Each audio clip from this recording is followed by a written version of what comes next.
নমস্কার বন্ধুরা, আমি মৌমি। সবাইকে মৌমিস কুকিং ওয়ার্ল্ডে স্বাগত। আজ আমি আপনাদের সামনে নিয়ে হাজির হয়েছি রঙিন ভাপা পুলি পিঠে। পুলি পিঠে তো আমরা অনেক রকমেরই খেয়েছি, কিন্তু এই রঙিন ভাপা পুলি পিঠে কীভাবে হয় চলুন দেখে নেওয়া যাক আজ এই ভিডিওতে। তাই পুরোটা স্কিপ না করে প্রথম থেকে শেষ পর্যন্ত দেখার অনুরোধ রইল। এই রেসিপিটার জন্য আমি প্রথমেই নিয়ে নিয়েছি এখানে পালং শাক। পালং শাক প্রথমে ধুয়ে পরিষ্কার করে সেদ্ধ করে নেব। সেদ্ধ করার জন্য একটা কড়াইতে কিছুটা পরিমাণ পালং শাক এবং 2.5 কাপ পরিমাণ জল দিয়ে দিলাম এবং এটা ঢাকা দিয়ে আমি 2 থেকে 3 মিনিট পালং শাকটা হালকা সেদ্ধ করে নেব। 3 মিনিট হয়ে গেছে।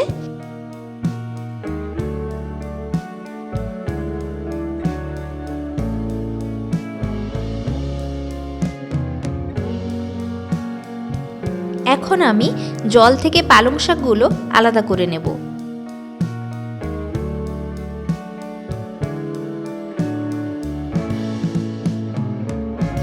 এরপর একটা মিক্সার গ্রাইন্ডারে পালং শাকের পেস্ট বানিয়ে নেব।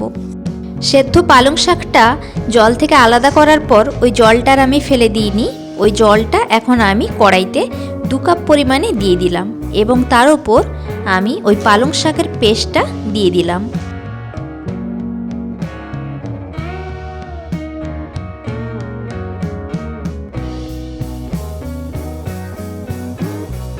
এর সঙ্গে আমি অ্যাড করব 1/2 টিস্পুন পরিমাণ লবণ। আমি এখন গ্যাসের হাই ফ্লেমে এটিকে বেশ কিছুক্ষণ ধরে ফোটাতে থাকব। এই সময় যদি পালং শাকের এই মিশ্রণটি না হালকা ফুটিয়ে নিই, তাহলে চালের গুঁড়োর সঙ্গে এটি মেশানোর পর হালকা স্মেল ছাড়তে পারে।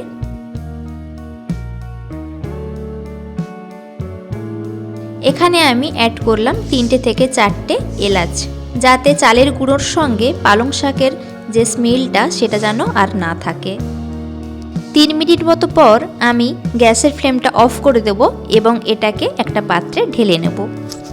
এখন আমি পুলি পিঠে বানানোর জন্য একটা কাঁসার থালাতে 1.5 কাপ পরিমাণ সেদ্ধ চালের গুঁড়ো নিয়ে নিলাম। এর সঙ্গে দিয়ে দিলাম পালং শাকের পেস্ট।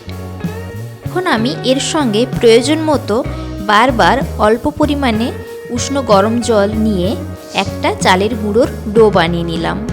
ডোটা বানানোর সময় অবশ্যই আপনারা একসঙ্গে সমস্ত জলটা দিয়ে দেবেন না, পরিমাণ মতো অল্প অল্প বারবার জল দিয়ে ডোটা বানাবেন এবং সময় নিয়ে যদি চালের গুঁড়োর ডোটা বারবার ভালো মতো ঠেসে ঠেসে বানান, তাহলে পুলি পিঠেও খুব নরম হবে এবং পুলি পিঠে ফেটে যাবে না। এরপর আমি আবারও কড়াইতে 2 কাপ পরিমাণ জল অ্যাড করলাম এবং তাতে 1/2 টিস্পুন পরিমাণ লবণ অ্যাড করলাম এবং জলটাকে আমি উষ্ণ গরম করে নিলাম। জলটা গরম হয়ে গেছে। এখন আমি গ্যাসের ফ্লেমটা অফ করে দেব। এখন আমি সাদা রঙের পুলি পিঠে বানানোর জন্য একটা চালের গুঁড়োর ডো বানিয়ে নেব। ডো বানানোর জন্য আমি নিয়ে নিলাম এখানে 2 কাপ পরিমাণ সেদ্ধ চালের গুঁড়ো। এখন আমি এর সঙ্গে উষ্ণ গরম জল বারবার প্রয়োজন মতো দিয়ে চালের গুঁড়োর একটা ডো বানিয়ে নেব। চালের গুঁড়োর ডো বানানোর সময় একসঙ্গে বেশি জল দেবেন না, তাতে চালের গুঁড়োর ডোটা নরম হয়ে যাবে এবং পিঠে গড়তে অসুবিধে হবে। তাই জন্য প্রয়োজন মতো বারবার অল্প অল্প পরিমাণ জল এখানে অ্যাড করবেন, আর অবশ্যই সেটা কিন্তু গরম জল হতে হবে। দেখুন বন্ধুরা, চালের গুঁড়োর ডো থেকে আমি এইভাবে এক একটা করে লেচি কেটে নিয়েছি। এখন আমি এক একটা লেচি নিয়ে বাটির শেপের মতো এগুলোকে গড়ে নেব। তার মধ্যে দিয়ে দেব নারকোলের পুর। নারকোলের পুরের রেসিপিটি অবশ্যই আমার এই চ্যানেলের একটা ভিডিওতে দেওয়া আছে। আমি ডেসক্রিপশন বক্সে তার লিঙ্কটি দিয়ে দিয়েছি, চাইলে আপনারা দেখে নিতে পারেন।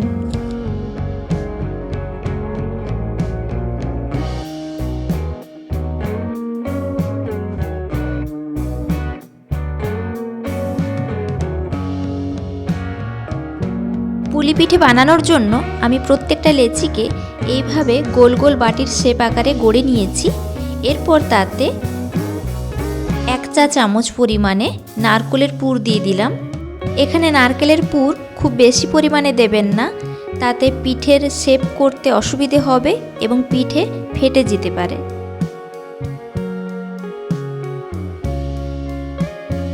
এখন আমি একটা সাদা রঙের এবং একটা সবুজ রঙের দুটো লেচি একসঙ্গে জয়েন্ট করে আবারও এটিকে বাটির শেপ আকারে গড়ে নিলাম।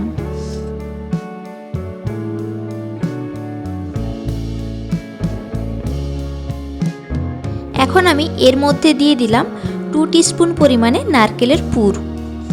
আবারও আমি একইভাবে আবারও একটা পুলি পিঠে গড়ে নিলাম। এইভাবে আমি লেচিগুলোকে বিভিন্ন রকমের ডিজাইন করে পুলি পিঠে বানিয়ে নিলাম।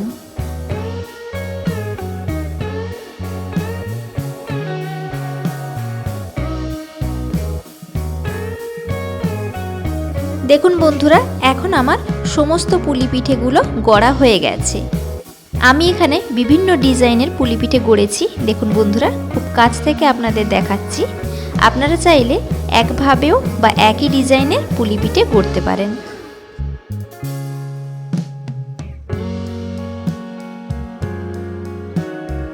এখন আমি এগুলোকে ভাপে বসাবো।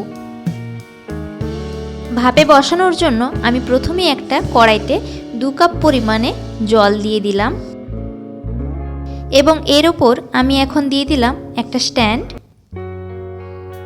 জলটা ফুটে উঠলেই এর মধ্যে এই রকম একটা পাত্র বসিয়ে দিলাম এবং ওই পাত্রের মধ্যে প্রত্যেকটি পুলি পিঠে এখন আমি সুন্দর করে সাজিয়ে দিয়ে দিলাম।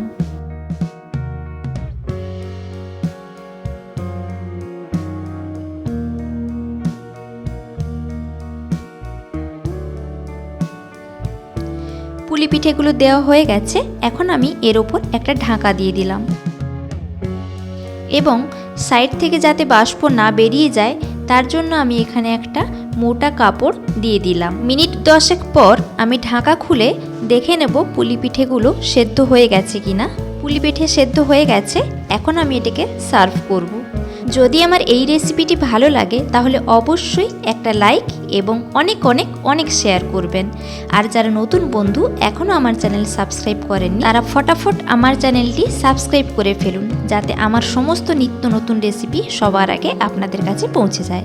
আবারও দেখা হচ্ছে নতুন দিনে নতুন কোনো রেসিপি নিয়ে। ততক্ষণে ভালো থাকবেন, সুস্থ থাকবেন, আর হ্যাঁ, অবশ্যই ভালো খাবেন। নমস্কার।